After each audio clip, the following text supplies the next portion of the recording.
House of Squibb, manufacturing chemist to the medical profession since 1858, brings you Academy Award. The pictures, the players, the techniques and skills which have won or been nominated for the coveted awards granted each year by the Academy of Motion Picture Arts and Sciences to each in his field for outstanding achievement.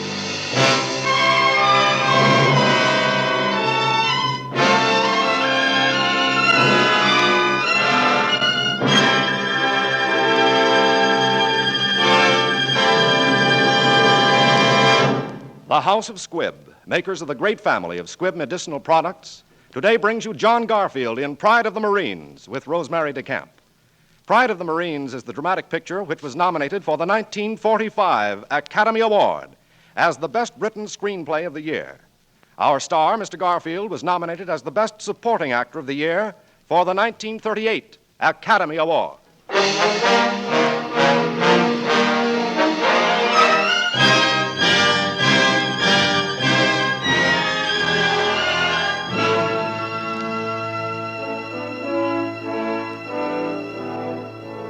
This is the story of an heroic Marine. In its way, it's the story of other heroic American fighting men, too, whose qualities in battle, whose qualities in the even grimmer struggle for rehabilitation made these American soldiers the pride of the free world.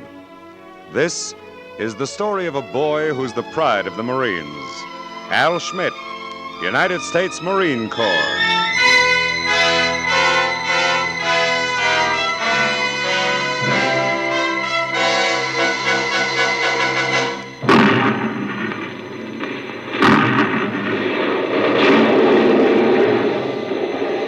The story of Al Schmidt begins on an island where the scourge of the Japanese advance was first checked, Guadalcanal. They're coming again, Schmidt. Keep down. They'll be coming any minute now. They won't come from where they're shooting. I think they're going to cross the river. Okay, Diamond. How about cutting this gun in? Wait. Now, fire!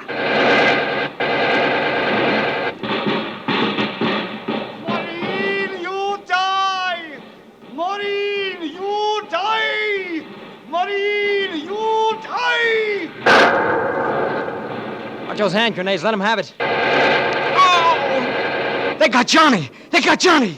Oh, you yellow-bellied, dirty, stinking, slimy pigs! The best guy in the world. Watch it. They're coming in again. Diamond! Push me out of your way. Where you hit? Shoulder. Get me out of your way. I'll stick with it. Stick. Don't let him through. Lee, don't kick off. We'll get help soon. I don't want to be alone, Lee. You dirty skibbies. Try and sneak one up on me, huh? You ain't coming so fast anymore. Don't like what you're getting, do you? Come on, suckers. There's nobody in your way. Just a couple of Marines. Oh! I can't see. Right in the face. My eyes. I can't see. I can't see, Lee. I can't see. Al, don't do it. We'll get help soon. Put down that .45. Don't shoot yourself. Shoot myself? Just tell me where they are, Lee. Tell me where they're coming from, Lee. Tell me where they are.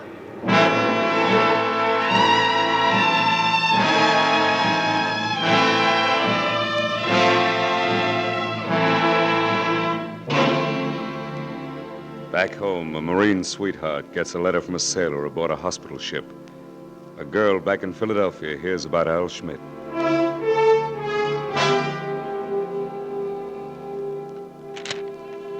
Dear Ruth, Al asked me to write this letter on account of he can't do any writing now.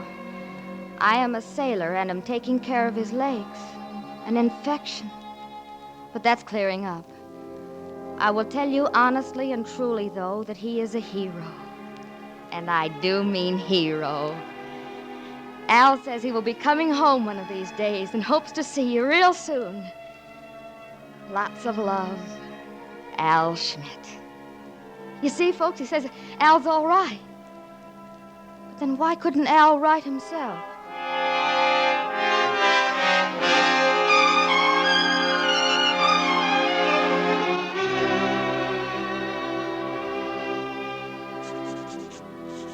And as for the Red Cross workers here in San Diego Base Hospital, well, they're okay. Even the blonde one who brings me a letter. But as for me, I'll take a girl named Ruth every time. Ah, come on, pal. This is the first letter you've written yourself. Give a little. Big. Think how she wants to come to you. Well, what'll I say? Oh, you want to tell her about your gang? Oh, sure, yeah. We got a great gang of gyrenes here, Ruthie. A lot of them from the canal. Lee Diamond, who was with me, Kababian. Hey, where's that ashtray, Blondie? On the desk, right by your hand. Your right hand, Al. Oh, thanks. Well, how about the rest of the letter? Oh, that's enough. Isn't there anything else you want to tell her, Al? Like what? About your eyes. No.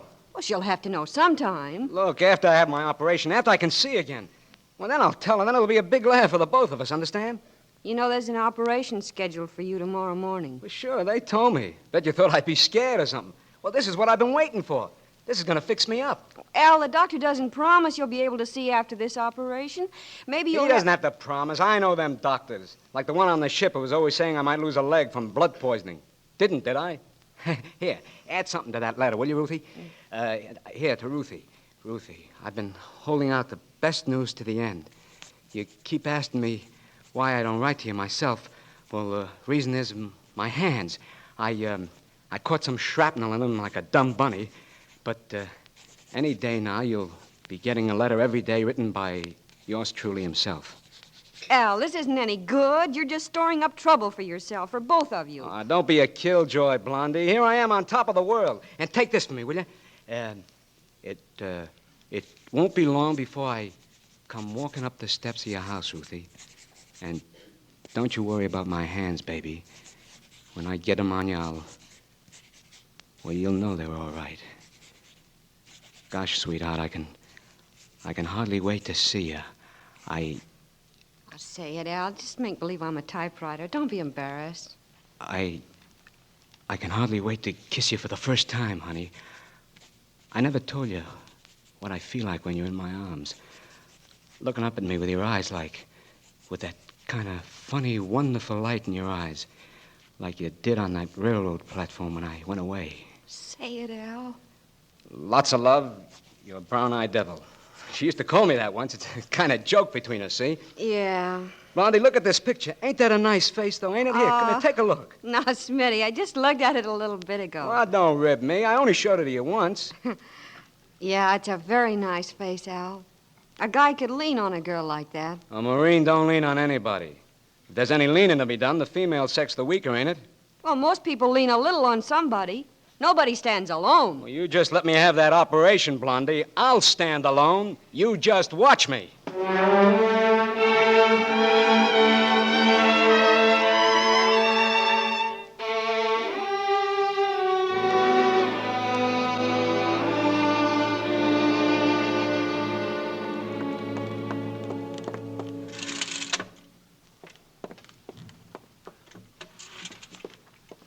Thanks, nurse.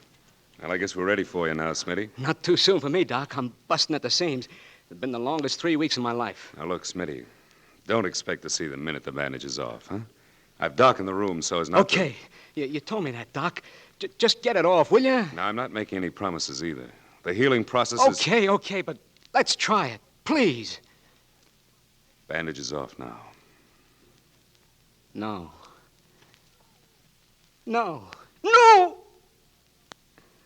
Not a darn thing. But I didn't expect to see with the blinds down. You said it was dark in here. How about the flashlight? You promised. I will. But now, take it easy. Turn it on, Doc. Even if it's only a 2-bit flashlight. I'm going to see stars and angels and Ruth. Come on, Doc. Let me see the light. Bring it closer. See anything? Yeah. Like a locomotive headlight way off in the fog. Bring it closer. Closer, Doc. I'm sorry, Al. The light was full on your face. Close. Doc. I can't be blind. Not for my whole life. Look, Al, Doc, please. All you medicine fellas, well, you're smart, you're educated, you got ways of fixing guys up. I did my best. I fought. I'm not asking for so much. Al, this examination isn't final. I told you yesterday it wouldn't be. Oh, when can we try again? Tomorrow? Next week? Well, you're still suffering from the effects of eye concussion. There are still pieces of shrapnel that have to work themselves out. And you'll probably have to have another operation after a while. When? Well, we'll have to wait 6 months, a year. Even then, there's no assurance you'll see. 6 months? Well, what are my chances? Give it to me straight. I have a book here I want you to take with you. And we have people right here who'll teach you to... No! It's one of them books for the blind. I don't want any of that stuff. I want to stand on my own. I don't want any of that stuff. Al, right now I'm thinking of someone. A doctor friend of mine. We went to school together. He was blind from the time he was 10 years old. That didn't stop him. He's married, got 2 kids. He's a fine psychiatrist and a happy man. Are you listening to me, Al? I'm not saying it'll be easy for you. And that these first months aren't the toughest.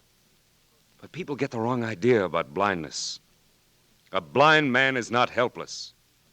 He just has to do things in a little different way from the rest of us. Are you listening to me, Al? Why don't God strike me dead?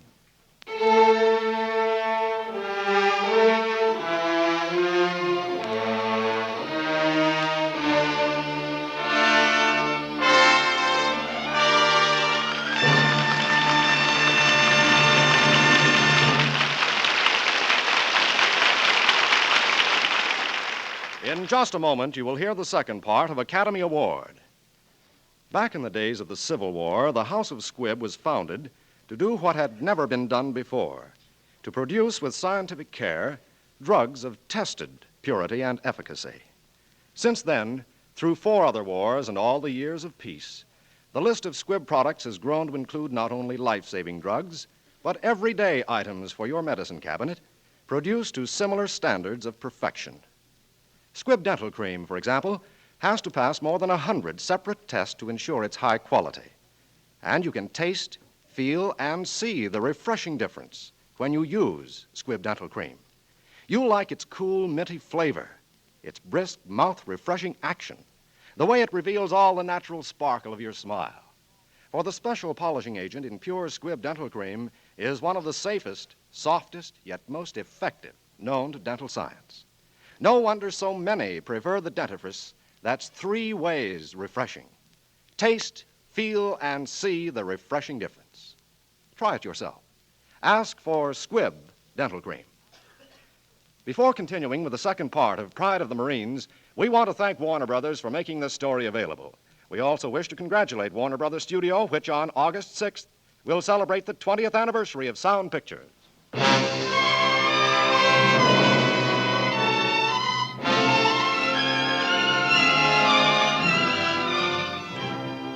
Now for Part 2 of Academy Award, starring John Garfield as Al Schmidt in Pride of the Marines with Rosemary DeCamp as Virginia.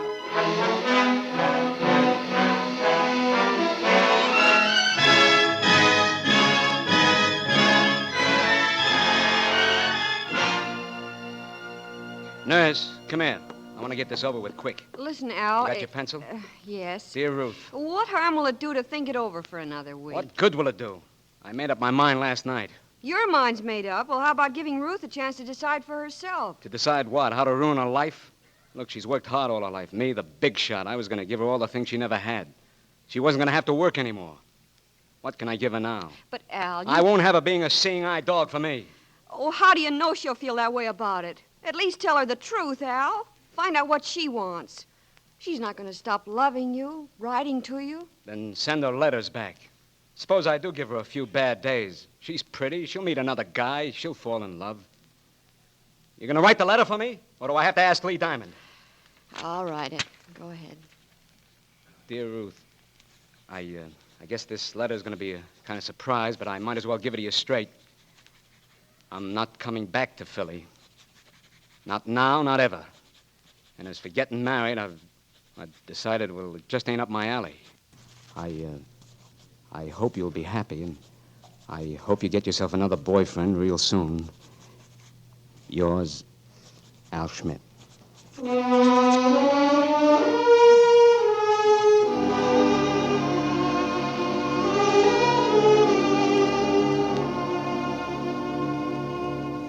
Al, here you are. There's a long-distance call for you, Al. Here, I'll take you. Oh, from where? It's from Ruth, from Philadelphia. I ain't here. She must have received your letter. Why don't you... Don't you understand? I can't talk to her. Tell her to leave me alone. All right, Al. Hello. May I accept the call, please? This is Virginia Pfeiffer of the Red Cross. Just a minute, please. Hello? A friend of Private Schmidt's asks if she can accept the call. Miss Virginia Pfeiffer of the Red Cross. Oh, yes. She's been writing. Go ahead, San Diego. Is this Ruth? Yes, Miss Pfeiffer.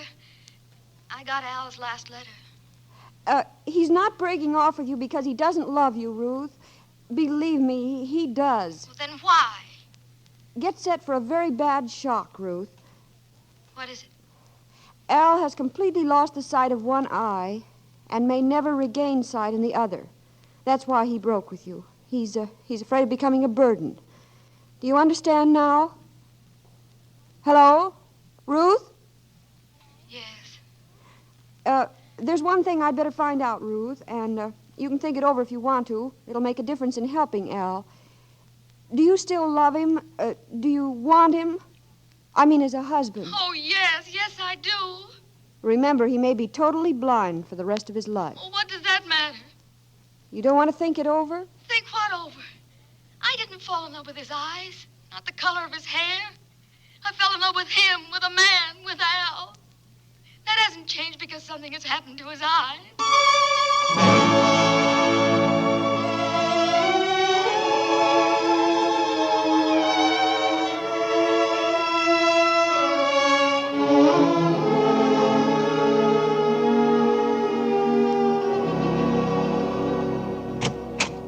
Captain Burrows says to go in, Smitty. Oh, good morning, Schmidt. Morning, Miss Pfeiffer. Morning, sir. Good morning, sir. Hi, Al. Oh, sounds like Lee. That's it. Sit down, everybody. Schmidt, I've got great news for you. You're getting the Navy Cross. Congratulations. Al, it's wonderful. Say, that is something. And Corporal Diamond's getting one, too, although the ceremonies won't be held at the same place. That's great, Lee. Give me a wallop. The Navy has decided that you'll get your award at the Philadelphia Navy Yard. Corporal Diamond's going to go on furlough, too, and he'll be on the train with you. And you'll leave tomorrow and be home in time for Christmas. I gotta go back there? Sorry, Schmidt. You're under orders. You're going back. Tomorrow? Tomorrow. Goodbye. And good luck. Thank you, sir.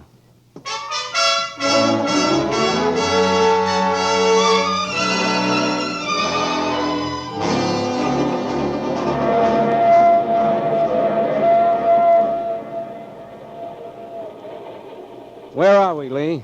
Still crossing Ohio, I guess, Al. Lee, I've been thinking it over. I don't want to see Ruth. We're finished. There's no point in having a wake over the corpse. I don't want to see her at all, see?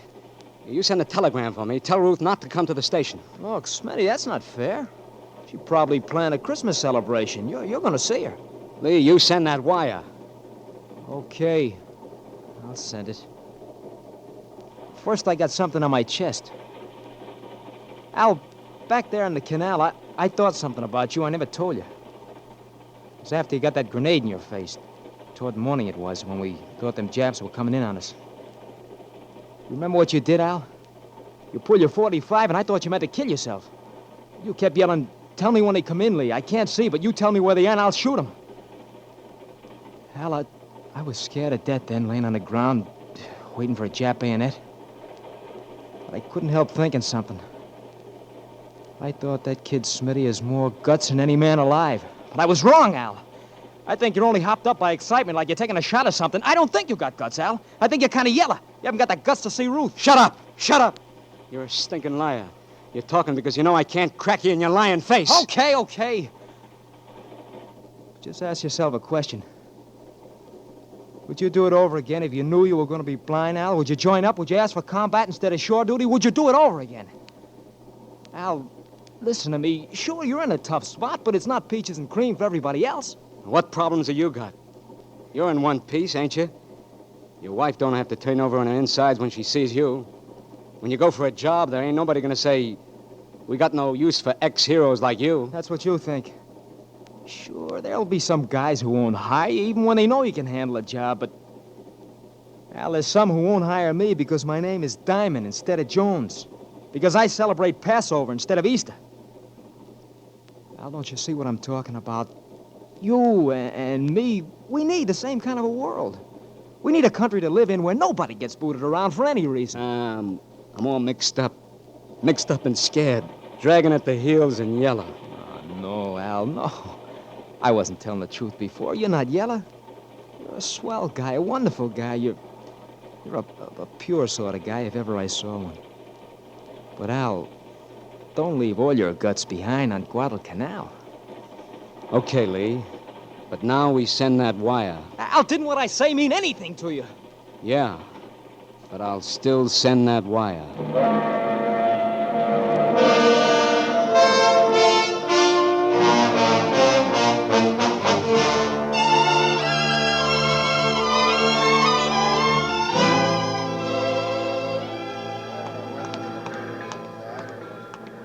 You're Ruth. I know you from Al's Snapshot. I'm Lee Diamond.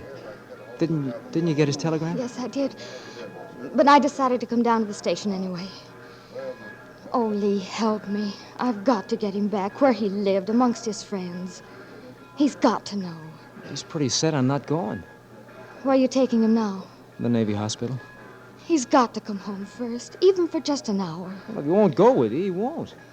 I have Al's car here. Couldn't you tell him it's a Navy car, maybe? I'll take him to the house, and then tonight I'll drive him to the hospital. Oh, I don't know, Ruth. I want one chance, Lee. Won't you give it to me, please? It's his whole life I'm fighting for. Yeah, and yours, I know. Okay, I'll see how good a liar I am, Ruth. Hang on.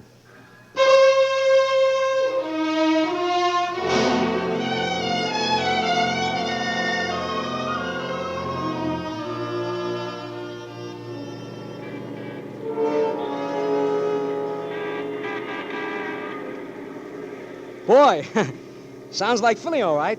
Good old Philly. Say, Lieutenant, where are we? I can't see so good yet. Can't you hear me, Lieutenant? I've orders against talking while driving. Okay. You don't mind if I talk to you, though, do you? I'm kind of hopped up about coming home. I got to talk to somebody. Okay. I guess that must be your perfume I'm smelling now. It's nice. If you don't mind my saying so, it's the first time a lieutenant smelled nice to me. Kind of reminds me of a perfume I once gave to... Say, I'm Bugs. Everything reminds me of something today. Well, you take this car. I knew there was something bothering me about it. You hear that little motor knock when you give it the gas? I had a jalopy once that did exactly the same thing. I got a little eye trouble. That's why I come here, to get it fixed up. Say, are we here at the hospital? Yes. Would you take this out for me, Lieutenant? It's not heavy. Yes. This way. Thanks. I'll take the bag now. You just lead the way. Some steps now. Wooden steps. Say, this hospital must be an old dump.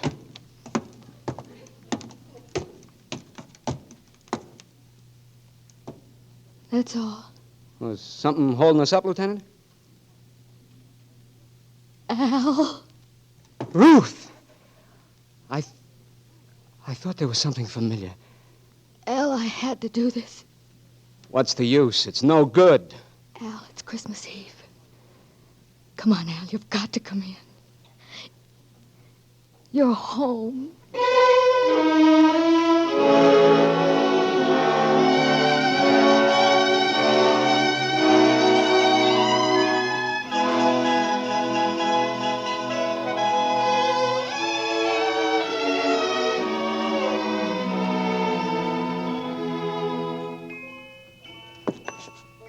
Al, where are you going? Stop following me around. I'm blind, Ruth. I'm helpless. I'd be a drag on you all your life. Why don't you let me decide that? Because I'm nobody's lapdog, that's why. I got too much pride. Pride? You don't have any pride. You want to feel sorry for yourself. You want to feel lonely. You haven't got the pride to accept being blind like a man. I'm going right now. You get in that car and drive me. I won't do it. You're going to stay right here and you're going to listen to me. I won't drive you. That's fine. That ties it all up. I could beat your ears off for saying that. But there's one card you missed. I may be blind, but I know where the phone is in this house. I'm calling a cab. You wait a minute here. Oh, Al, don't you understand? If you go out of this room now, you'll leave me to stumble all through my life. What is there to pity about a brave man? Suppose there never was a war, darling. What if we were married and one day I got hit by an automobile and was left a cripple? Would you walk out on me? You know you wouldn't. Oh, darling, my heart has been falling over things all year because you've been gone. I need you, Al. Sure, you'll need me, too, but what's wrong with that? Why shouldn't two people need each other? I don't know what I'll do if you leave me. I need you too much, Al. Lucy, don't. I don't want to make you cry. I need you, Al. I don't want to make you cry. It's just that, well, I was only an ordinary guy before, and I wasn't worth you then, and now I'm less than an ordinary guy. I can't see. Less than ordinary. You? Oh, sweetheart, don't you realize that every single man who's fought is no longer ordinary? Don't you realize that millions and millions of people were looking to Guadalcanal every day while you were fighting there? They were. Millions of them. Every civilized person in the world, I guess. And it wasn't any ordinary guy who kept the Japs back that night. It was one of the most extraordinary guys in the world. You, Al Schmidt, Marine.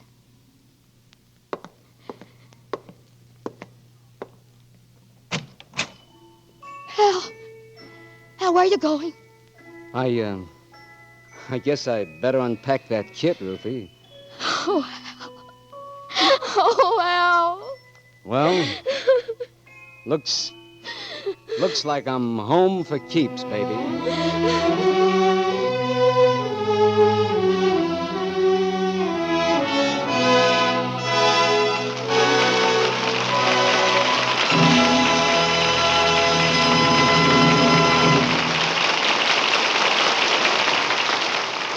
Today, in Army and Navy hospitals throughout our land, thousands of men are being helped toward the happy endings they so rightly deserve. Doctors, nurses, and the full resources of medical science are working tirelessly to give the sick and wounded their chance to live full, useful lives. Many of the medical miracles that are being performed upon these men are possible only with the aid of the remarkably effective new drugs, such as penicillin and the various sulfa compounds made available in the past few years. In the development of these new drugs, in their constant refinement, their wider distribution, their ever-increasing application, the House of Squibb has played an important role. And this work goes on. For as long as there is suffering, the House of Squibb is dedicated to the search for new drugs and the perfection of those already known. That's why, wherever it appears, in a veteran's hospital, in your doctor's office, in your own home, Squibb is a name you can trust. Next week, another great picture. The House of Squibb will present Academy Award starring Pat O'Brien and Adolphe Menjou in Front Page. Pride of the Marines was written for radio by Frank Wilson with an original musical score composed and conducted by Leith Stevens. Our producer-director is Dee Engelbach. John Garfield, whose performance you enjoyed today as Al Schmidt, is soon to be seen in Warner Brothers' new production, Humoresque. Rosemary DeCamp, who played Virginia, may currently be seen in Warner Brothers' production, Two Guys from Milwaukee. This is Hugh Brundage bidding you good night until next week at the same time, when you're invited to listen again to Academy Award, presented by the House of Squibb, a name you can trust. This is CBS, the Columbia Broadcasting System.